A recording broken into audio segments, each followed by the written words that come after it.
तो सबसे पहले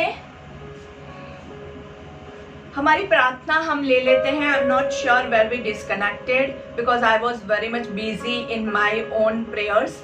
तो हम सिर्फ प्रार्थना से के साथ शुरुआत कर देते हैं. जिनको प्रार्थना याद है वो लोग मेरे साथ दोहरा सकते हैं. जिनको प्रार्थना याद नहीं है वो लोग दूसरी बार दोहराइएगा. वाइब्रेशंस एंजॉय कीजिएगा.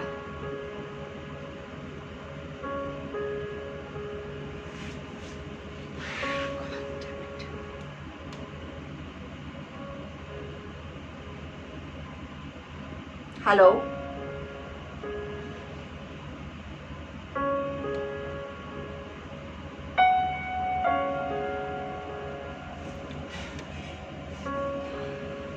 hello, yeah, now you can hear me.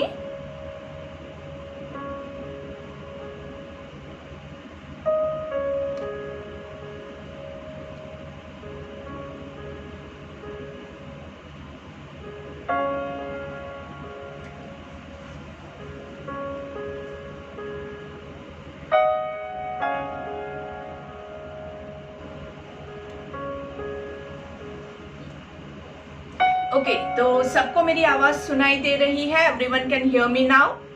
I guess all the technical problems are resolved now. काफी लोगों को अभी भी ऑडियो शायद चालू नहीं हुआ है.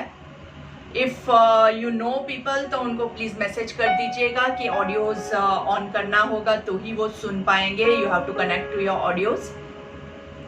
चलिए, तो हम सबसे पहले वापस से एक बार प्रार्थना के साथ शुरुआत करते हैं. दोनों हाथों को ज्वाइन करेंगे, आंखों को क्लोज रखेंगे. जिनको प्रार्थना याद है वो मेरे साथ दोहरा दीजिएगा. जिनको याद नहीं है वो वाइब्रेशंस को एंजॉय करते हुए दूसरी बार इसको आप दोहरा सकते हैं. हमें अपने मन को हमेशा संतुलित रखना है. इसी में ही हमारा आत्मविकास समाया है. हमें अपने मन को हमेशा संतुलित रखना है. इसी में ही हमारा आत्मविकास समाया है. आत्मविकास समाया है. आत्मविकास समाया है. दोनों हाथों को घर्षण देंगे. Rub your palms together, making a cup of your hands. Cover your eyes and take a deep breath. आंखों को कवर्ड रखते हुए ही लंबी गहरी सांस लेंगे. धीरे से हाथों को चेहरे पे घुमाएंगे और धीरे से बॉडी पे लेके जाएंगे. गर्दन नीची करके पहली दृष्टि जमीन पे पड़े ऐसे नजरें खोलेंगे. धीरे से सामने देखेंगे. Once again welcome everyone. Namaste and once again sorry for all the technical glitches that we faced right now. हमने थोड़ा टेक्निकल इश्यूज आ जाते हैं. तो और सबसे पहले हम कुछ भी शुरू करें उससे पहले everyone, I would like to wish everyone happy world thyroid day. वैसे थायराइड जो है उसके बारे में पहले आपको थोड़ा सा मैं समझाऊं. उससे भी पहले एक सिंपल सा प्राणायाम है जो आप शुरू कर सकते हैं ताकि आपका टाइम वेस्ट ना हो, और वो है बैलेंस्ड ब्रीदिंग. हमारा प्राणायाम नंबर 1. जो लोग रेगुलर प्राणायाम मेरे साथ करते आए हैं उनको पता है प्राणायाम नंबर 1 जो है इट इज इक्वल ब्रीदिंग. तो उसमें आप क्या करेंगे, आपको मन में काउंट करना है और सांस लेना है. 1 2 3 और धीरे से सांस छोड़ना है. 3 2 1 1 2 3 3 2 1. तो अभी आपको ये प्राणायाम कंटिन्यू करना है. जब मैं आपको थायराइड के बारे में थोड़ी सी इंफॉर्मेशन पहले देती हूँ. तो जो थायराइड है, what is thyroid? First of all that's what you need to know. तो हमारे गले के बेस में, at the base of your neck, एक बटरफ्लाई शेप का एक ग्लैंड होता है, वो आपके थायराइड ग्लैंड कहलाता है। और it is responsible for producing the thyroid hormones. इसमें से आपके थायराइड हॉर्मोन्स उत्पन्न होते हैं। अभी बहुत ज्यादा हम इसकी टेक्निकलिटी में नहीं जाएंगे, जितना हमें लेमैन, हमें रेगुलर पर्सन को इसका नॉलेज होना चाहिए उतनी ही बात मैं कहूंगी। आई एम श्योर यहाँ पे काफी लोगों को थायराइड का प्रॉब्लम होगा। तो आपके नॉलेज के लिए थायराइड 2 टाइप का प्रॉब्लम होता है, एक तो हाइपोथायराइड होता है और एक हाइपरथायराइड होता है। हाइपर मतलब ज्यादा, किसी का जो थायराइड होता है वो ज्यादा पैदा होता है, ज्यादा उत्पन्न होता है, और किसी का थायराइड जो है वो कम होता है, उसको हाइपो कहते हैं। अगर कम उत्पन्न होता है आपका थायराइड तो आपको मेडिसिन दी जाती है, जिससे क्या होता है कि आपको जितना जो एक्स्ट्रा थायराइड की जरूरत है वो मिल जाए। What is thyroid responsible for? Thyroid is responsible for your metabolism जो होता है बॉडी में, उसके लिए वो रिस्पॉन्सिबल होता है, उससे आपको एनर्जेटिक फील होता है। तो वैसे ही अगर आपका थायराइड में गड़बड़ हुई तो आपका मेटाबॉलिक रेट भी कम या ज्यादा हो जाएगा। तो हाइपरथायराइड है, उसमें थायराइड ज्यादा पैदा होता है, जिसकी वजह से क्या होता है, आपका मेटाबॉलिक रेट ज्यादा हो जाता है और आपको ज्यादातर दुबले पतले लोग हो जाते हैं। वो एक विजिबल साइन होता है, उसके अलावा भी बहुत सारे सिम्टम्स होते हैं। आपका प्राणायाम चालू रखेगा। और हाइपोथायराइड जो होता है उसमें कम आपका मेटाबॉलिज्म होता है, जिसकी वजह से क्या होता है कि आप थोड़ा सा एनर्जी कम आपको फील होगी, आप बहुत लेजी फील करेंगे, आपको कुछ अच्छा नहीं लगेगा और आपका बॉडी जो है वेट गेन ज्यादा करता है, बिकॉज मेटाबॉलिज्म कम हो गया है। एकदम जनरल टॉक मैंने कहा है, वैसे टेक्निकली बहुत सारी चीजें होती है जो शायद a doctor will be able to explain better, but for general public this much knowledge आपको रखना है। अभी हमें क्या करना है, थायराइड को बैलेंस करना है, न हमें ज्यादा चाहिए न हमें कम चाहिए। So what we will do is, pranayama से हम क्या करेंगे, हम हमारे पहले पूरे बॉडी को बैलेंस करेंगे। तो पहला प्राणायाम जो है, नो रिस्ट्रिक्शंस नो लिमिटेशंस। हम 4 प्राणायाम करेंगे, 1 2 3 4। जिन्होंने ऑलरेडी किया हुआ है उनके लिए ये 4 प्रैक्टिस रहेंगे, और जो नए लोग हैं उनके लिए एक नई आपको चीज सीखने को मिलेगी। तो प्राणायाम 1 हमने ऑलरेडी कर दिया, इक्वल ब्रीदिंग, जितनी सांस ली उतनी ही सांस छोड़ी आपने। इक्वल ब्रीदिंग, बैलेंस्ड ब्रेथ भी इसको कहते हैं, रेगुलर ब्रीदिंग भी आप इसको कह सकते हैं। सिंपल, जितनी सांस ली उतनी ही अपने सांस छोड़ी। नॉर्मल सर्कमस्टेंसेस में हम क्या करते हैं कि आपको पता नहीं है, कई बार आप बहुत लंबी सांस लेते हैं और छोड़ने में एकदम धार करके छोड़ देते हैं। इससे क्या होता है कि आपके बॉडी में एक इम्बैलेंस उत्पन्न होता है। हमारा शरीर जो है वो पंच तत्व का बना हुआ है, तो वो सारे जो पंच तत्व है उसका बैलेंसिंग करने के लिए सबसे पहला जो इम्पोर्टेंट है वो है बैलेंस्ड ब्रेथ। आपके सांस को आप अच्छे से बैलेंस कीजिए, ऑटोमेटिकली आपका बॉडी भी बैलेंस्ड हो जाएगा। चले वाते चले चित्तम। वाते मतलब जो आपकी सांस, जो हवा चल रही है वो। चले वाते चले चित्तम, निश्चले निश्चलम भवेत्। तो आप सांस को कंट्रोल कीजिए, आपका माइंड, आपका चित्त अपने आप कंट्रोल होगा, उसके साथ आपका बॉडी भी अपने आप कंट्रोल होगा। तो बॉडी में जो भी हमारा हार्मोनल डिसबैलेंस हो रहा है उसके लिए ये पहला जो ब्रेथ है बहुत इजी है, बहुत इम्पोर्टेंट है, बहुत फायदाकारक है, कोई भी कर सकता है, नो रिस्ट्रिक्शन एट ऑल। बहुत सारे ब्रीदिंग्स ऐसे होते हैं जिसमें रिस्ट्रिक्शंस होता है, आपको हाइपरटेंशन है, कार्डियक प्रॉब्लम है, आपको यहाँ पे प्रॉब्लम है तो ये नहीं कर सकते, वहाँ पे प्रॉब्लम है ये नहीं कर सकते हैं। लेकिन हम जो 4 प्राणायाम की बात करेंगे वो कोई भी कर सकता है, कभी भी कर सकता है। खाने के तुरंत बाद हम नहीं करेंगे कोई भी क्रिया, वो आपको ध्यान रखना है, वो but obvious everyone knows it. The second is pranayama number 2 जो है इंटरकॉस्टल ब्रीदिंग।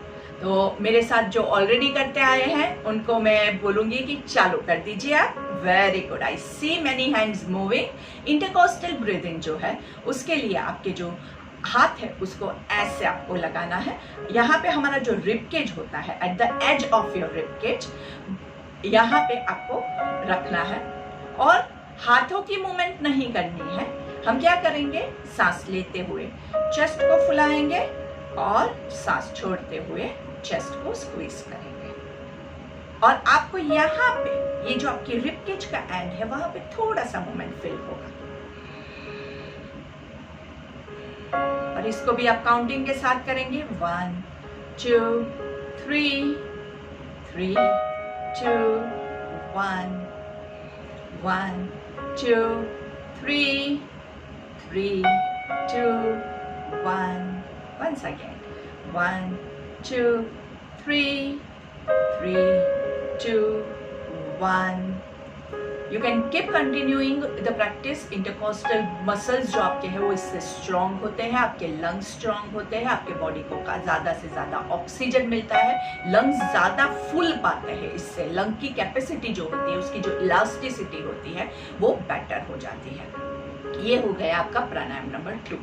इसके बाद आता है pranayama number 3, that is your clavicular breathing. Clavicular breathing के लिए आपका यहाँ पे कॉलर बोन होता है। आप ऐसे करके हाथ रख सकते हैं आपके कॉलर बोन पे, या फिर आप ऐसे करके भी रख सकते हैं। आपका हाथ जो है वो कॉलर बोन पे रखना चाहिए। यहाँ पे आपकी हड्डी आपको महसूस होगी, there is a bone over here, गले के नीचे, वहां पे आपका हाथ रख के यहाँ से आपको ब्रीदिंग करना है आपके कॉलर बोन से, क्लेविकुलर मसल्स से क्लेविकुलर ब्रीदिंग। सांस लेते हुए 1 2 3 3 2 1। कोशिश कीजिए कि ज्यादा आप टमी या चेस्ट का यूज नहीं करेंगे, सिर्फ इसका यूज करके करने की सांस लेने की कोशिश कीजिए। 1 2 3 3 2 1 1 2 3 3 2 1।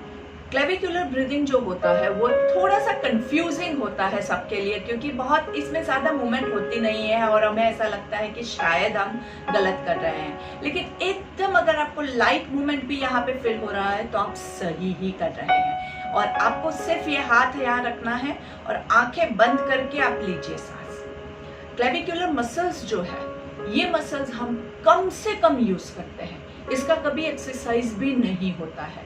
यहाँ से हमारा ब्रीदिंग कभी नहीं होता है अगर आप ये प्राणायाम नहीं लोगे तो ये मसल्स जो है इनको भी ट्रेन करना है, तो उसके लिए क्लेविकुलर ब्रीदिंग आपका बहुत इंपॉर्टेंट रहेगा। ये हो गया आपका प्राणायाम नंबर 3। उसके बाद आता है pranayama number 4 which is abdominal breathing, diaphragmatic breathing. बहुत ज्यादा कॉमन है, जो लोग योगा करते हैं उनको ये प्राणायाम के बारे में जरूर से पता होगा, and that is your abdominal breathing. Abdominal breathing में हम क्या करेंगे, जब आप सांस लेंगे तो पेट फूलेगा और सांस छोड़ेंगे तो पेट स्क्वीज होगा। अगर आपको बैठ के करने में कष्ट होता है, बैक पे प्रॉब्लम आता है, तो आप इसको लेट के भी ले सकते हैं। और ये मेरा फेवरेट है, इसमें आप जितना ज्यादा लोगे उतना आपको बहुत अच्छा लगेगा। It is a calming breath. रात को अगर कभी नींद नहीं आती है ना तो ये ब्रेथ लेने का धीरे धीरे आपका मन इतना शांत हो जाएगा कि आपको ऑटोमेटिकली नींद आ जाएगी। तो आपके दोनों हाथ नाभि के पास रख के पेट फुला के सांस नहीं लेना है, सांस अंदर भरेंगे जिससे आपका पेट फूलेगा। So let's start. 1 2 3 3 2 1 1 2 3 3 2 1। चलिए सब करेंगे। 1 2 3 3 2 1 एंड रिलैक्स। बहुत सुंदर। तो आपने पहले हमारे 4 बेसिक प्राणायाम जो है वो सीख लिए हैं। अभी आपको ये चारों प्राणायाम हर रोज प्रैक्टिस करना बहुत जरूरी है, क्योंकि एक दिन अगर आप कुछ भी करोगे तो एक दिन में कुछ नहीं होता है, आपके मसल्स भी डेवलप नहीं होंगे। कोई भी चीज़ अगर आपको सीखनी है तो उसको बार बार रिपीटेडली आपको प्रैक्टिस करनी पड़ेगी। और प्राणायाम ऐसी चीज़ है और ये सारे मसल्स जो है वो ऐसी चीज़ें हैं कि आप एक दिन में उसको बहुत सारी बार यूज़ करोगे तो आपको पेन डेवलप हो जाएगा, तो हम ज़्यादा भी नहीं कर सकते हैं, तो आपको हर रोज डेली करना पड़ेगा। योग में क्या कहते हैं इस चीज को? सतु दीर्घ काल नैरंतर्य सत्कार सेवितो। दीर्घ काल लंबे समय तक, नैरंतर्य रेगुलर, सत्कार सेवितो पूरे सत्कार के साथ, पूरे निष्ठा के साथ आपको प्रैक्टिस करना है। ऐसे नहीं कि चलो टीवी देख रहे हैं, किसी से फोन पे बात कर रहे हैं और फिर हम सांस भी ले रहे हैं, ऐसे नहीं होता है। पूरा फोकस यहीं पे लगा के आराम से आप ब्रीदिंग कीजिए तो आपका ये सारे मसल्स अच्छे से डेवलप होंगे। आपके एब्डोमिनल मसल, आपका इंटरकोस्टल मसल, आपका क्लेविकुलर मसल, जब ये सारे मसल्स अच्छे से डेवलप होंगे तब जाके आप पूर्ण ब्रेथ, पूरक जो होता है पूर्ण ब्रेथ ले पाओगे। मतलब यहाँ से सांस लेके ये पूरा भर के यहाँ तक हम भरेंगे, वो आपका पूरक आप ले पाओगे। लेकिन आज हम बाकी के जो हमारे ब्रेथ्स हैं वो उस पे नहीं जा रहे हैं। प्राणायाम 5, 6, 7, 8 पे हम नहीं जा रहे हैं, जिनकी हम रेगुलर प्रैक्टिस करते हैं। 4 पहले ब्रेथ का हमने प्रैक्टिस किया ताकि हमारे मसल्स थोड़े से रिलीज हो, रिलैक्स हो। और बैलेंस्ड ब्रेथ है जिससे आपका बॉडी में बैलेंस होता है, हार्मोन्स बैलेंस्ड होते हैं जो आपको थायराइड में भी हेल्पफुल रहते हैं, वो आपको बैलेंस्ड करेगा। और जैसे हमने बात किया हाइपोथायराइड और हाइपरथायराइड, अभी अगर आप कोई भी आसन लेते हैं, यहाँ पे आपके थायराइड ग्लैंड्स है, कहाँ पे है? गर्दन के आपके बेस में है। और आप अगर कोई भी आसन लेते हैं जिसमें ये प्रेस होता है, ये यहाँ पे दबता है, जो आपको बेसिक रूल बता रहे हैं, अगर आप ये कर रहे हैं जिसमें यहाँ पे कुछ असर होता है तो क्या होता है? उससे आपका थायराइड जो है वो ज्यादा प्रोड्यूस होता है। ये दबाते हैं, यहाँ पे दबता है, it has to be pressed. ये थायराइड ग्लैंड आपका प्रेस होगा तो ज्यादा थायराइड आपका रिलीज होगा। तो अगर आपको हाइपोथायराइड है तो उसमें वो चीज आपको हेल्प करेगी। लेकिन अगर आपको हाइपरथायराइड है, हाइपरथायराइड में क्या होता है? हाइपरथायराइड में आपके पास ऑलरेडी थायराइड ज्यादा मात्रा में है, तो उन लोगों को ये चीज नहीं करनी होती है, वो आसन नहीं करना है जिसमें आपका ये पोर्शन दबता है। ये चीज आप खास ध्यान रखिएगा, आपको कौन सा थायराइड है। ज्यादातर लोगों को हाइपोथायराइड ही होता है, बहुत रेयर होते हैं जिनको हाइपर रहता है। लेकिन अगर आपको हाइपर है तो आपको ये चीज ध्यान रखनी है। डोंट ब्लाइंडली फॉलो थायराइड, मतलब कोई भी थायराइड वाला आसन करने हैं। 2 तरह के थायराइड है। और दूसरी जो चीज आपको ध्यान रखनी है वो ये है कि आपको ऐसे सारे प्राणायाम और ऐसे सारे आसन लेना है जिसमें आपका बॉडी का बैलेंसिंग हो पाए। बैलेंसिंग वाले जो भी आसन या प्राणायाम होंगे उससे क्या होगा कि आपका बॉडी में जो इम्बैलेंस है, थायराइड का मेन रीजन क्या होता है? There is something imbalance in your body, जिसकी वजह से ये हार्मोनल इम्बैलेंस हुआ है। कुछ इम्बैलेंस है, कौन सा इम्बैलेंस है वो हमें पता होता तो हम अभी तक उसको क्योर कर दिया होता। खाने में इम्बैलेंस आया है, वेदर में इम्बैलेंस है, बाहर बहुत पॉल्यूशन है उसकी वजह से है, देयर इज सम इम्बैलेंस। आपके सोच, एंजाइटी की वजह से भी इम्बैलेंस उत्पन्न होता है, आपको स्ट्रेस ज्यादा है उसकी वजह से भी इम्बैलेंस होता है, इरेग्युलर लाइफस्टाइल है, कभी भी खाया कभी भी सो गए, उसकी वजह से भी इम्बैलेंस होता है। So there could be any reason जिसकी वजह से आपके बॉडी में इम्बैलेंस है और उस इम्बैलेंस की वजह से आपको थायराइड का प्रॉब्लम आता है। हार्मोनल इम्बैलेंस, हार्मोन्स, कोई भी हार्मोन का आपको इम्बैलेंस हो सकता है और ज्यादातर मेनोपॉज के टाइम पे फीमेल्स को ये प्रॉब्लम आने के चांसेस ज्यादा रहते हैं। तो आपको ऐसा प्राणायाम लेना है जिसमें बैलेंस आए। ब्रीद इन जितना किया उतना ही ब्रीद आउट किया। तो इसमें आपका अनुलोम विलोम भी आ जाता है, क्योंकि अनुलोम विलोम में भी हम दोनों तरफ से ब्रीद इन और ब्रीद आउट करते हैं। अनुलोम विलोम बहुत फेमस प्राणायाम है, काफ़ी लोग इसका प्रैक्टिस ऑलरेडी करते हैं, और क्योंकि हमारे पास आज टाइमिंग का थोड़ा सा रिस्ट्रिक्शन है, इसलिए मैं उसके बारे में आपको टाइम बचेगा तो ज़्यादा डिटेल्स बताऊंगी। लेकिन अभी मैं आपको जो डिटेल बताना चाहती हूँ वो है हमारा उज्जयी प्राणायाम। उज्जयी ब्रथ जो होता है वो थायराइड के लिए सुपर्ब रहता है। आपके थायराइड को अगर आपको एकदम बैलेंस करना है तो उज्जयी प्राणायाम बहुत बहुत फायदा पहुंचाता है। उज्जयी के बारे में और कुछ भी मैं बताऊं उससे पहले उसके सिर्फ 2 रिस्ट्रिक्शंस हैं। अगर आपको उज्जयी जो होता है उससे आपका मन बहुत शांत होता है, आप अंदर से एकदम शांत हो जाते हैं। तो जिसको ऑलरेडी डिप्रेशन का प्रॉब्लम है उनको उज्जयी ब्रेथ नहीं लेना है, क्योंकि वो ऑलरेडी डाउन है। उनको एनर्जेटिक ब्रेथ लेना होता है, जैसे कपालभाति हो गया, या जिसमें आपका भस्त्रिका है जिसमें एनर्जेटिक होता है, आप वो करेंगे। आपको पुल डाउन नहीं करना है डिप्रेशन वाले पेशेंट्स को। तो अगर डिप्रेशन है या आपको ऐसी कोई आपको लो बीपी है तो आप ये ब्रेथ नहीं लेंगे, बाकी सब ये ब्रेथ ले सकते हैं। तो अगर आपको लो बीपी या डिप्रेशन का प्रॉब्लम ऑलरेडी है तो आप उज्जयी प्राणायाम मत लीजिएगा, नहीं तो हम अभी उज्जयी ब्रेथ लेंगे। उज्जयी ब्रेथ के लिए आप यहाँ पे देखिए, आपके गर्दन के यहाँ पे, can you see this point, यहाँ पे हाथ रखेंगे, सॉफ्ट कॉर्नर है, एकदम सॉफ्ट पॉइंट है बीच में। ये सॉफ्ट पॉइंट को हम क्या करेंगे, हम इससे ब्रेथ लेंगे, ठीक है। You can see me. So now what will do is, यहां से हम सांस लेंगे,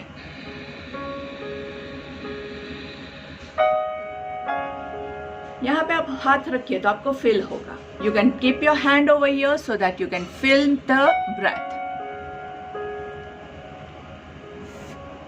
यहां पे उंगली रखेंगे आराम से, और थोड़ा सा मुंह से आवाज भी आएगी, अ हिशिंग साउंड यहां।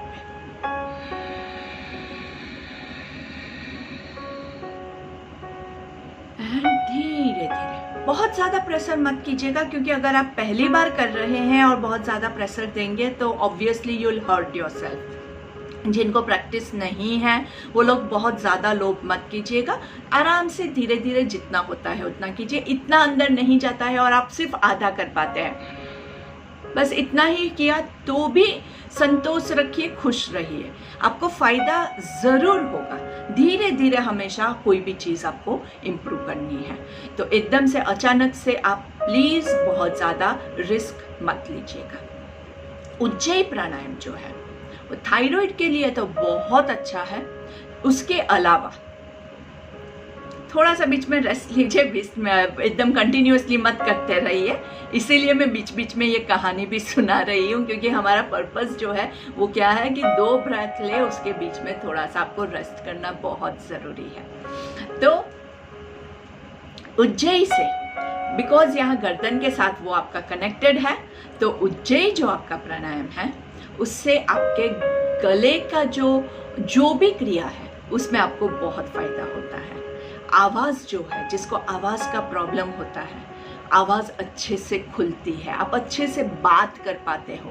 इवन इमोशनली भी काफी लोगों का कैसे होता है कि वो लोग बात नहीं कर पाते हैं, इमोशनल हो जाते हैं, अपने दिल की बात हम किसी को बोल नहीं पाते हैं। तो उनके लिए भी यहाँ पे आप उज्जयी प्राणायाम करेंगे, जिससे आपका विशुद्धि चक्र एक्टिवेट होगा और आपका कम्युनिकेशन स्किल जो है वो बहुत अच्छे से इम्प्रूव होगा।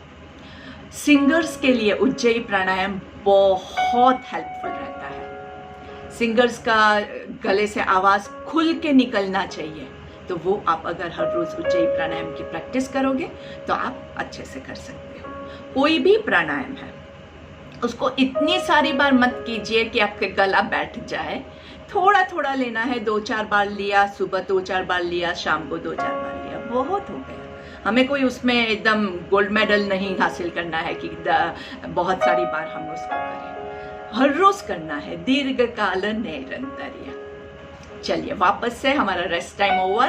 एक बार फिर से आपके यहाँ पे आपके उज्जयी पॉइंट पे हम यहाँ पे जालंधर बंद करने की भी कोशिश करेंगे इसके बाद, ठीक है। चलिए सांस लेते हुए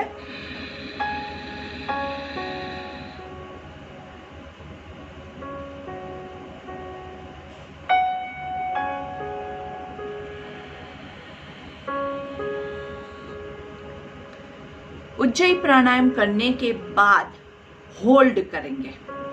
ये जितना आपसे होता है उतना ही होल्ड कीजिएगा। Normally what we have been practising is हर एक हमारा जो ब्रीद इन होता है वो 3 काउंट होता है और होल्ड हमारा 6 काउंट्स होता है। तो हम काउंट्स के साथ लेने की कोशिश करेंगे। मैं काउंट के साथ प्राणायाम नहीं कर पाऊंगी, so I am just giving you the breath count. आप लोग एक बार प्रैक्टिस कीजिए। 3 काउंट सांस लेके पूरा अंदर कीजिएगा, हाथ यहाँ पे रखिएगा तो आपको पता चलेगा। उसके बाद 6 काउंट्स तक आप होल्ड करके रखिए और फिर ब्रीथ आउट के टाइम कोई भी काउंट नहीं है, आराम से नाक से ब्रीथ आउट करना है, मुंह बंद रखिएगा, मुंह से नहीं ब्रीथ आउट करेंगे। और अपनी कैपेसिटी के हिसाब से कीजिएगा। यहाँ पे अगर आपको पेन होता है, कुछ भी है, प्रॉब्लम है, वहाँ पे प्लीज रुक जाइएगा। ज़्यादा हम अपने बॉडी को प्रॉब्लम में नहीं डालेंगे। Okay, so let's start. I can see many of you, so if you can show yourself, I can help you अगर आपका गलत हो रहा है तो। चलिए, पहले एक रेगुलर ब्रेथ ले लीजिए, एक आराम से रेगुलर ब्रेथ। बहुत एकदम वो जंग पे जाने के लिए रेडी मत हो जाइए। जितना रिलैक्स करके करोगे उतना अच्छे से होगा। ओके, चलिए, सिर्फ एक उंगली यहाँ पे रखिए आराम से, सिर्फ एक उंगली। हाँ, okay, and now let's start. Breathe in 1 2 3, hold 2 3 4 5 6, release. आराम से, एकदम आराम से रिलीज। Very nice, beautiful. बस उसको फील कीजिए। छोड़ने के बाद सिर्फ उसको फील कीजिए। कुछ भी हमें ज्यादा स्ट्रेसफुल नहीं करना है। उज्जयी प्राणायाम जो होता है वो अभी की हमारी जो सिचुएशन है, जो कोरोना की भी सिचुएशन है, उसमें भी बहुत हेल्पफुल रहेगा। क्योंकि उज्जयी प्राणायाम से आपको कॉफ का प्रॉब्लम है, रेस्पिरेटरी ट्रैक्ट में प्रॉब्लम है, इवन जिसको अस्थमा का प्रॉब्लम है उनको भी उज्जयी प्राणायाम प्रैक्टिस करने के लिए कहा जाता है। तो ये कोई भी अगर आपको प्रॉब्लम्स है तो आपके लिए उज्जयी प्राणायाम बहुत बहुत हेल्पफुल रहेगा। अभी की हमारी जो सिचुएशन है, कोरोना की सिचुएशन है, उसमें सांस के रिलेटेड ही प्रॉब्लम्स आ रहा है। हमारी सारी पूरी जो ब्रीदिंग ट्रैक है, रेस्पिरेटरी ट्रैक है, उसमें हमारा सारा वायरस घुस जाता है, सांस लेने में तकलीफ होती है। तो उसमें आपका, अगर आपने उज्जयी प्राणायाम पहले से प्रैक्टिस किया हुआ है तो आपको ये प्रॉब्लम्स नहीं आएगी। और फिर भी अगर आ जाती है उस टाइम पे भी आप अगर उज्जयी प्राणायाम ले सकते हैं। अगर ऑलरेडी आप सांस फूल रही है तो आप शायद नहीं कर पाओगे, एकदम इमरजेंसी वाली सिचुएशन तक पहुंच गए हैं, वहां पे तो फिर no one is able to help you. लेकिन अगर आपके पास टाइम है तो प्रैक्टिस कीजिए। बहुत ज़्यादा नहीं करेंगे, अपने से होता है उतना रेगुलर प्रैक्टिस करेंगे। चलिए, एक लास्ट टाइम, आज हमने बहुत सारी बार प्रैक्टिस किया है। अगर आपको गले में अभी भी पेन हो रहा है तो लास्ट टाइम भी मत लीजिएगा। देन आपने जो प्रैक्टिस किया that was enough for you. Okay, so last one, let's practice once again. आपके एक उंगली यहाँ रखनी है, उंगली से दबाना नहीं है। उंगली सिर्फ हमने क्यों रखा है, आप फील कर पाए कि आपका वो गले में अंदर तक जा रहा है, आपका ब्रीदिंग यहाँ से हो रहा है कि नहीं, और थोड़ी सी हिसिंग साउंड के साथ। ठीक, hold 1 2 3 4 5 6 and slowly release. Lovely, very nice, good job. Thank you very much. आप लोगों ने काफ़ी प्रैक्टिस किया। हमने आज 5 प्राणायाम की प्रैक्टिस की है। पहला जो था वो आपका इक्वल ब्रीदिंग है। इक्वल ब्रीदिंग में simple 3 counts breathe in, 3 counts breathe out. Second one हमारा जो था वो था इंटरकोस्टल ब्रीदिंग, इंटरकोस्टल मसल्स से हमने ब्रीदिंग किया। थर्ड वन जो था हमारे क्लेविक्युलर मसल्स से हमने ब्रीदिंग किया। फोर्थ वन आपके डायफ्रामेटिक मसल्स से, हमने स्टमक मसल्स से ब्रीदिंग किया। ये हमारे 4 बेसिक प्राणायाम है जिसमें कोई लिमिटेशन, कोई रिस्ट्रिक्शंस नहीं है। ये 4 प्राणायाम कोई भी कर सकता है, कभी भी कर सकता है, खाने के बाद नहीं करेंगे। और अगर आपको कमर में दर्द जैसा महसूस होता है तो प्राणायाम नंबर 4 आप लेट के आराम से कीजिए। प्राणायाम नंबर 4 में जितना ज़्यादा आप लोगे उतना आपको बहुत कूल एंड कामिंग फील होगा। और आज जो हमने नया प्राणायाम सीखा, उज्जयी प्राणायाम, इसको भी हम सुबह 2-3 बार, शाम को 2-3 बार, इससे ज़्यादा प्रैक्टिस नहीं करेंगे। बहुत सारे और भी प्राणायाम हैं जो आपको सिखाना है, लेकिन हमारे पास टाइम की हमेशा पाबंदी रहती है। तो जो मेरे रेगुलर स्टूडेंट्स हैं उनको मैं यही कहूँगी कि हमारा ये सत्र ख़त्म हो, उसके बाद आपको प्राणायाम 5, 6, 7, 8 ये 4 हमने ऑलरेडी सीखे हुए हैं, उसकी आपको एक बार प्रैक्टिस कर लेनी है। उसी के बाद आप अपना आसन छोड़ेंगे, तब तक आप अपना आसन नहीं छोड़ेंगे। चलिए, और एक बहुत इम्पोर्टेंट वाला जो हमारा प्राणायाम है वो है ओमकार प्राणायाम। वैसे ओमकार लोग अलग अलग तरीके से लेते हैं। अगर आपको ओमकार के बारे में अगर कुछ जानकारी चाहिए, कैसे लेना है, क्या करना है, तो मेरा एक ओमकार प्राणायाम का स्पेशल वीडियो भी है, आप मुझे मैसेज कीजिएगा, मैं उसकी आपको लिंक भी भेज दूंगी, या फिर आप मेरे यूट्यूब चैनल पे सब्सक्राइब भी कर सकते हैं, योगा फॉर हेल्दी लाइफ, और उसमें से आप देख सकते हैं। अभी हम सुखासन, पद्मासन, वज्रासन, सिद्धासन, भद्रासन, जो आसन में आपको अच्छा लगे उसमें बैठ के दोनों हाथों को ऊपर लेके जाएंगे, दोनों हाथों को जॉइन कीजिए। रिमेंबर, गर्दन को लॉक नहीं करेंगे, दोनों हाथ ऊपर रख के 3 बार ओमकार लेना है। आंखें बंद, ब्रीथ इन,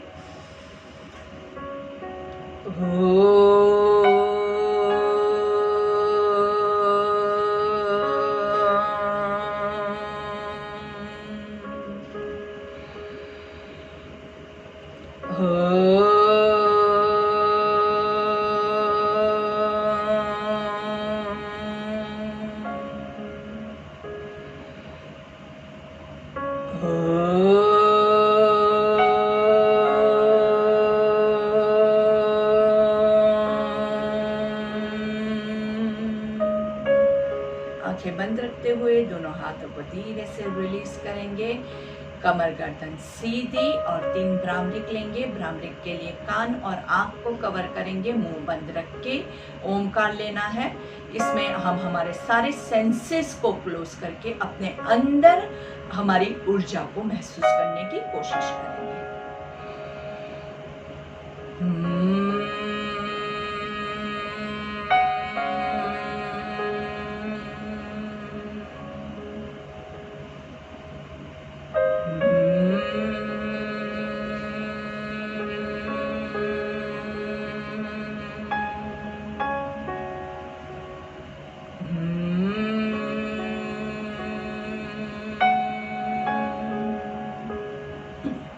आंखें बंद रखते हुए दोनों हाथों को ज्वाइन करेंगे। लंबी गहरी सांस लेंगे। जिनको प्रेयर आती है वो लोग साथ में बोल सकते हैं, नहीं आती है वो वाइब्रेशंस को एंजॉय कीजिएगा।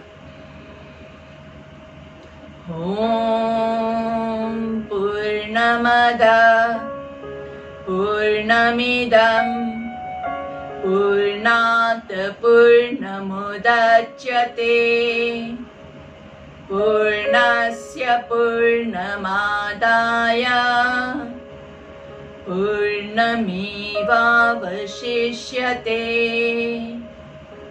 ओम शांति शांति शांति। आंखें बंद रखते हुए एक हाथ से दूसरी हथेली को कमर के पीछे होल्ड करेंगे और पीछे दोनों हाथों को खींचना है, छाती फुला के ऊपर सांस लेंगे और धीरे से आगे झुकने की कोशिश करेंगे। जहां तक आप जा सके, कोई लोभ नहीं करना है। अगर आप थोड़ा सा भी मूव कर सकते हैं तो जहां तक आप जा सके वहां तक पहुंचने के बाद गर्दन को रिलैक्स कर दीजिए, शोल्डर्स को रिलैक्स कर दीजिए, कमर को रिलैक्स कर दीजिए। एक अच्छी सी योग मुद्रा की पोजीशन। सब कुछ छोड़ना है, ईश्वर के चरणों में अपने आप को न्यौछावर कर दीजिए। धरती माँ के चरणों में अपने आप को समर्पित कर दीजिए। अपना सारा स्ट्रेस, अपना सारा प्रॉब्लम, सब कुछ हे ईश्वर मैं आपको सौंप रहा हूँ। मुझे कोई स्ट्रेस नहीं, कोई टेंशन नहीं।